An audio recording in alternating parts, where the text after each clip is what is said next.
I ended the last video by saying that next time you see me, I will have been in my first cage fight. And as you can see, pretty bruised up. As you guys probably know, I won the fight and I get to look nice and edgy for a couple of days. I want to talk more about the fight later, but I do have to rush off to a coffee shop to get to studying. Just had an early Christmas pressie come in from the Motors Projects. The new multi-fit pants, which I knew I was going to like, but they are fucking so much sicker than I even thought they were going to be. Absolutely smashed it.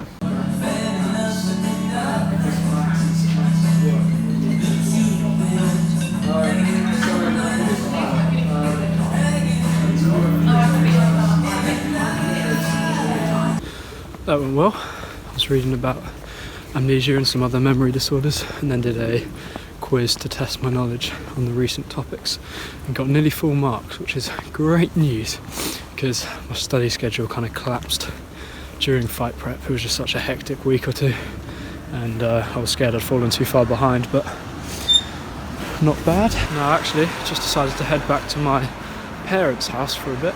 My brother has just got back from New York. He's been there for a few months. Go say hi to him. And my little sister. It'd be nice to see her too. Hey guys, welcome to Joe's vlog. Hey guys, welcome back to my channel. If I was Drop you, a like and comment down below. Honestly, click off the video ASAP. Click off. Clicked off. Go to Alley Law. Click the X. Oh no! They'll probably sun out. Do you think they look like me? Who are you talking to? The viewers? I was expecting that.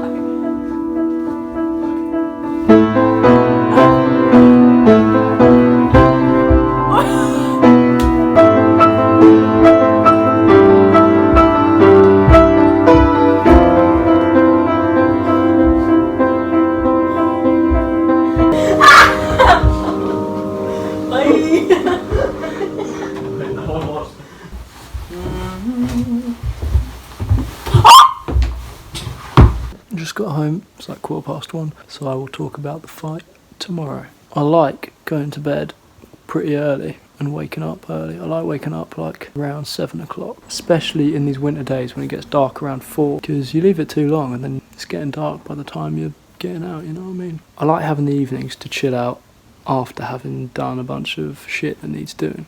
So I like getting up early so that I can grind at things throughout the day. And then like you sort of get to the end of the day and you've ticked off a list of things and you're like, yeah, I'm done. What am I even talking about? Point is, I'm going to bed and I'll talk to you in the morning.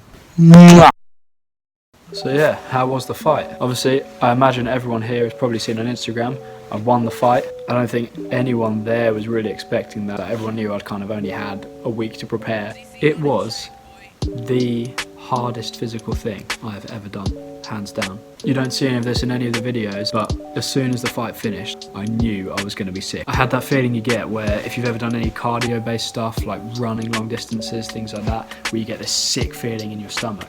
I've had that a lot of times before, but I've never actually got to the point where I've actually been sick. I have friends who are like track and field athletes who have got to that point, so I know it's a thing, but I've never got to that point before. But after that fight, I had that feeling like I have never had it before. And all I could think was like, I've got to get out of this cage. Like, I know it's only a matter of time. But then obviously like they're getting me and Ali to the center of the cage and they're doing and the winner is by majority decision, putting my hand up, Joseph Henderson.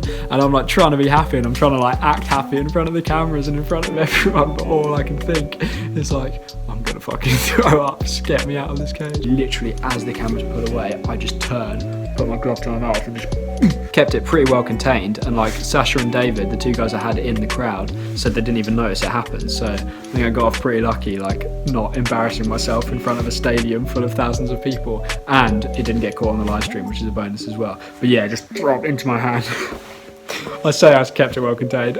Jay said a little bit spurted out and hit Jay in the face. Oh my god. And then Jay just jumped in front, like jumped between me and the camera as well, just in case they turned back round. Just being the fucking solidest mate there is, just instantly was between me and the camera. And then they took me out of the cage and down to the medical room. And there's all these people there like trying to high five me and like saying like, yes, well done, man. I'm just like trying not to throw up again. Got to the medical room and was literally throwing up for like 5-10 minutes just into a bin. I was totally fucked. It obviously might have been to do with things like adrenaline dump and being like shaken up by being hit, but it's not like I'm someone who's not used to adrenaline and not used to like competition pressure and being in front of people and being shaken up by the punching. I reckon that probably could have had an effect for sure, like just having your brain rattled around.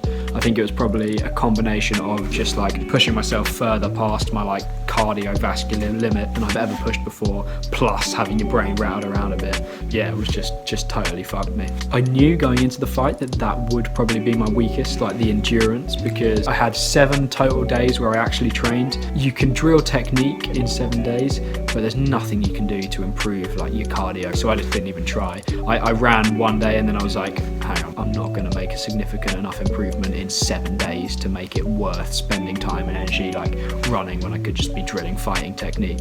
So I was like, fuck it, I'm just going to have to deal with that. I really couldn't have asked for any better experience of it. Like, I wanted to experience what it would be like to be in that situation, to be in an intense fight, and it was a grueling fight. 3-3-minute rounds, it doesn't seem like much, right? It doesn't sound like that much. Like, yeah, you could probably do that. No, you fucking couldn't. Like, oh my God, it is so hard. It's the highest intensity interval training you could possibly do, combined with taking heavy hits to your face, to your body. The hardest hit that Ali landed on me was actually a kick to the face. And at that moment, I was like, I didn't know what level Ali was going to be at. I knew he'd been training hard 6 days a week for like 3 months. And I'd heard that he's the kind of guy who really commits to things that he does. So I knew I was probably in for a scrap. But when he landed that front kick to my face, I was like, oh fuck. The most annoying thing about that kick to the face is that it was between the rounds. It totally wasn't Ali's fault. We were both just fucking confused. It was this weird situation where the ref broke up the first round like a second before it ended. Sends us both back to our corners, says go, and half a second later,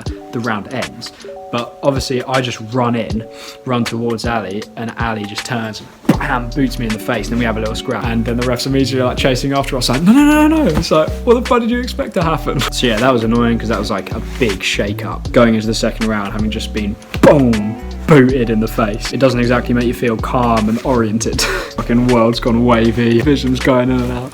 Fuck me, it was an intense experience. I had Jay and Mark cornering me, so they were coming in between rounds, coming up, like shouldering me, like, you've got this, man, you've got this, you're doing well. It's so hard to know how you're doing when you're in the fight, because all you can think is just react, and your focus is just on that other person. Having this familiar face just come up and be like, you're doing good, man, you've got this. Oh my God, it makes a world of difference. Then plus, Jay was like an extra brain on the outside. Obviously a brain more highly trained in martial arts than I am, and a brain that is externalized, that isn't pumped full of adrenaline and isn't, you know, too absorbed in the situation of what's happening to notice little things that could make a difference. So he is shouting into the cage things that he's noticing that I should do. I think in every single round I got Ali in a choke, either in a guillotine or rear naked choke. So yeah, just having like my arm around his throat and my other arm, just using it to lever my arm to close that gap. And the idea is that you cut off the blood supply to their brain. You just feel that, like, you squeeze slightly and you can just feel the sort of like panic that comes over you. Your brain is just like,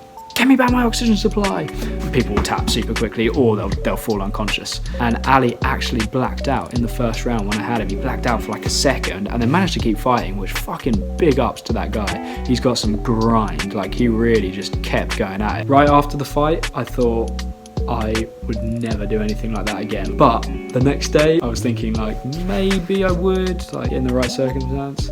Now, a couple of days on, I kind of want it again. I'm like thinking about like, oh, imagine what I could do with more training. Like that was 8 days. Like imagine having some months or like a year in. I don't know if there's even going to be opportunities to do more. I'm definitely going to keep training martial arts. Obviously, I've done bits and bobs my whole life with Jay. I started training ninjutsu with Jay when I was like 9 years old, and that's what actually got us into parkour. And then kind of on and off throughout my life, I've gone through phases of sparring with people and training bits of mixed martial arts and jiu-jitsu and Muay Thai with Jay. And that's why I had some confidence in the idea that I could potentially come into the fight with 8 days to prepare and, you know, not be totally fucked over. I'm not totally fucking insane. But getting back into martial arts is one of those things I've been meaning to do for so long, and there's just always like something else that's a priority, or really just like not managing my time well enough, not just taking that first step to doing it, which is such a common pitfall to fall in with anything. The fact that this just obviously forced me to like, all right, you better get into it now. I'm definitely just going to keep up with it and keep training. So there is a possibility I could like enter an amateur competition, and I don't know, it's not a focus right now. I just find it funny, like the progress of my mentality in days after the fight went from fuck ever doing that again, oh maybe I'll do that again, oh I kind of want to do that again. Maybe I am insane. Anyway, I think I've about said everything that I wanted to say. If there is anything that I've kind of missed that you guys wanted to hear about, the sickest thing about this right now is that I can just kind of personally cater all of this to what you guys want to see. So just like drop a question in the comments and I'll answer it in the next video, or like say something that you want to see and you shall see it. On that note, we are now 62 subscribers strong, which means 23 have joined our ranks since the last video. They don't even know that they've joined the most elite squad on YouTube. But yeah, I think I am just literally going to try and put regular content about everything and anything on here. So it might be a bit of a shit show, but my life can get pretty fucking weird sometimes, so it's probably going to be an entertaining shit show. So fuck yeah, love you all. See you next time. Alright, well that video took so long to come out that I no longer have a black eye or any bruising, and I'm now on a totally different continent. Life got pretty hectic with exams and just tour planning, things like that. But I am now in America on my Strong Minds tour, so videos from this tour to follow very soon.